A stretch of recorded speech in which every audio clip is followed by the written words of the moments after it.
revoir à nouveau dans Communion avec Dieu. Nous vous souhaitons les meilleurs vœux en cette année 2022. Et vraiment que le Seigneur Jésus-Christ vous bénisse de partout où vous êtes, de partout où vous nous suivez à travers le monde. Nous profitons de cette occasion pour vous présenter nos excuses. Le fait que ces 2 dernières semaines n'avons pas eu à poster de nouvelles vidéos dans notre série de Communion avec Dieu, tellement avec d'autres et autres occupations, on était incapable de le faire. Mais qu'à cela ne tienne, nous voici de retour. Que le Seigneur Jésus-Christ vous bénisse richement. Alors, aujourd'hui, nous allons toujours continuer avec notre sujet, le dernier sujet il s'agissait de la guérison divine. Notre verset de base pour aujourd'hui, nous sommes dans Ésaïe 53, à partir du verset 5. La Bible dit ceci: « Mais il était blessé pour nos péchés, brisé pour nos iniquités. Le châtiment qui nous donne la paix est tombé sur lui.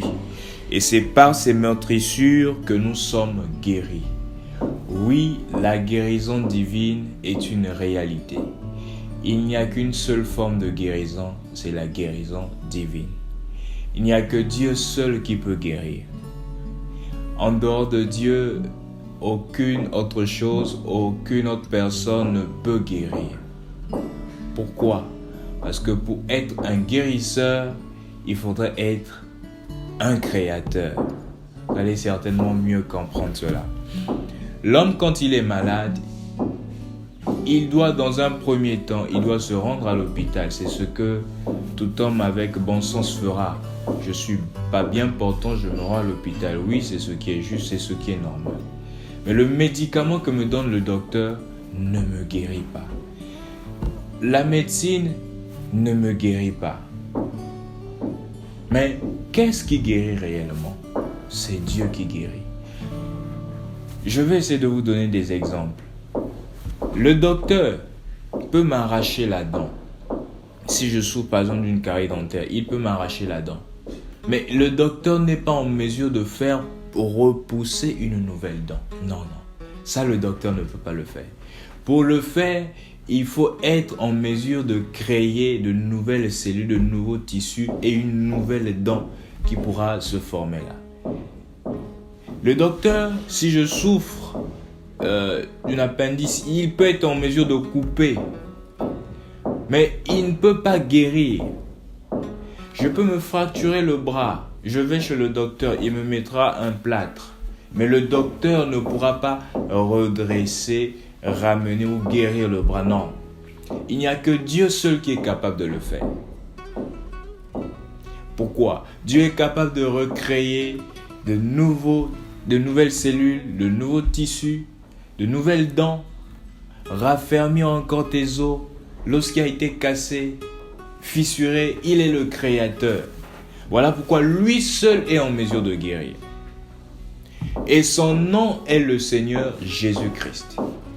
Voilà pourquoi le verset que nous venons de lire dit que il a été blessé pour nos péchés, brisé pour nos iniquités. Le châtiment qui nous donne la paix est tombé sur lui. Et par ses meurtrissures, nous avons été guéris. Quand il était sur le bois du calvaire, quand il se mourait sur la croix, par ses meurtrissures, par ses blessures là, c'était pour ta guérison. C'était pour ma guérison. Oui, Jésus-Christ guérit. Je ne nie pas la médecine. Quand je parle de ça, ce n'est pas pour dénigrer la médecine, dénigrer le travail qu'ils font. Non, au contraire, c'est quelque chose à encourager, à louer. Et je dirais déjà en passant que les docteurs ou les médecins sont des agents de Dieu. Ils travaillent avec Dieu. Oui, mais la guérison, un véritable docteur, digne de son nom et qui connaît ce qu'il est capable de faire, lui-même pourra en témoigner de cela. Il peut t'apporter les premiers soins, mais guérir, il n'y a qu'un seul guérisseur. Son nom, c'est le Seigneur Jésus-Christ. Alors, comment obtenir ma guérison? Le verset nous dit que par ses meurtrissures, nous avons déjà été guéris. Nous sommes guéris. Ce n'est pas que ta guérison, tu l'as aujourd'hui pendant que je te parle, non. Mais sur la croix, quand il se mourait, ta guérison avait déjà été acquise.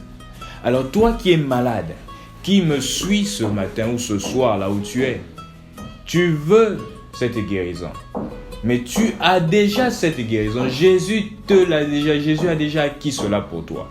Ce qu'il faudrait faire, c'est de réclamer ce qui est à toi. C'est de revendiquer ce qui est à toi. C'est-à-dire réclamer ta guérison. Plus de 2000 ans déjà de cela, par ces meurtrissures, tu as déjà été guéri. Alors si tu es malade aujourd'hui, tu es peut-être parti à l'hôpital. Les docteurs t'ont donné des comprimés, des médicaments. Oh, si ça va au mieux, tu as été guéri. Gloire à Dieu. Mais tu souffres toujours de douleur. Ça ne va pas au mieux. Tu peux réclamer ta bénédiction. Tu peux réclamer encore ta guérison. Revendiquer cette promesse-là ce matin, qui dit que par ces meurtrissures, tu as déjà été guéri. Je ne serai pas trop long. Je vais prendre un deuxième passage et nous allons nous arrêter par là. Nous sommes dans Jacques. Jacques au chapitre 5. C'est pour vous montrer que deux fois nous réclamons, nous revendiquons notre guérison, mais nous n'arrivons pas à en posséder. Et il y a deux fois une raison, il y a quelque chose certainement qui empêche ou qui fait obstacle à ce que tu possèdes ta guérison. C'est quoi? Jacques 5, le verset 15. La Bible dit, la prière de la foi sauvera le malade. Quand je fais une prière de foi, la prière de la foi sauvera le malade. Et le Seigneur le relèvera. S'il a commis des péchés, il lui sera pardonné. Le verset 16. Confessez donc vos péchés les uns aux autres. Confessez vos péchés, je reprends, les uns les autres. Et priez les uns pour les autres, afin que vous soyez guéris. Tu veux être guéri. Ça fait longtemps que tu pries pour cette maladie. Ça fait longtemps que tu en souffres. Tu n'es pas guéri.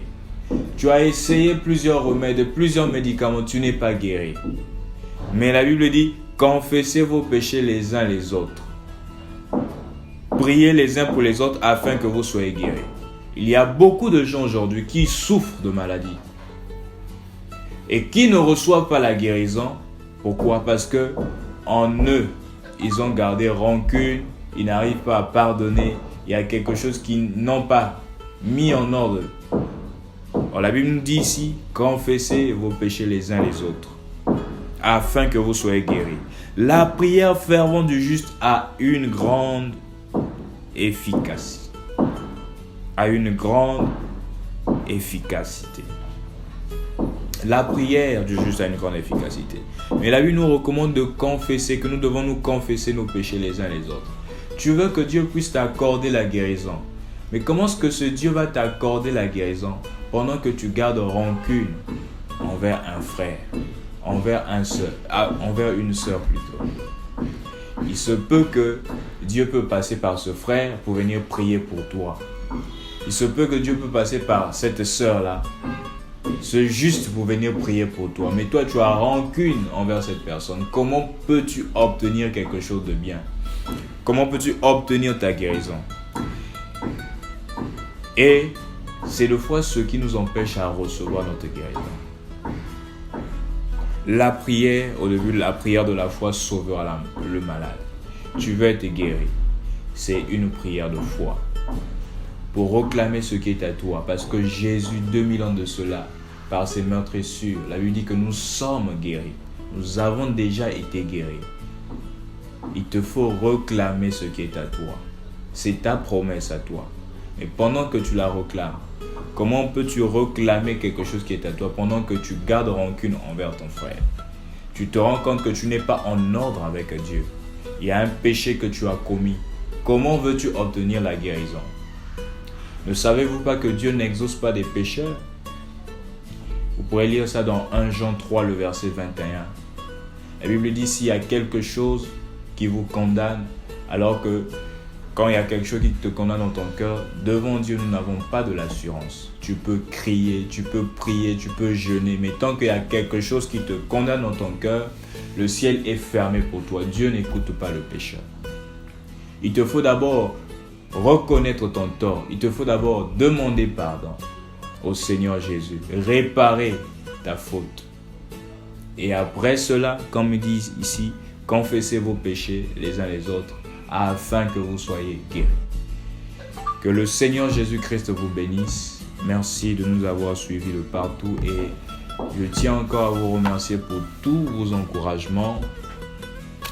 Je vous aime beaucoup.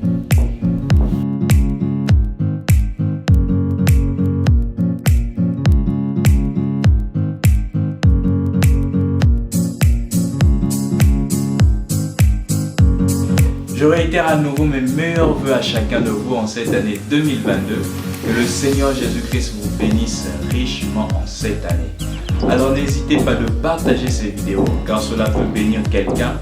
Et si vous sollicitez une prière, vraiment nous sommes là. Vous pouvez nous contacter à notre numéro qui s'affiche au bas de votre écran.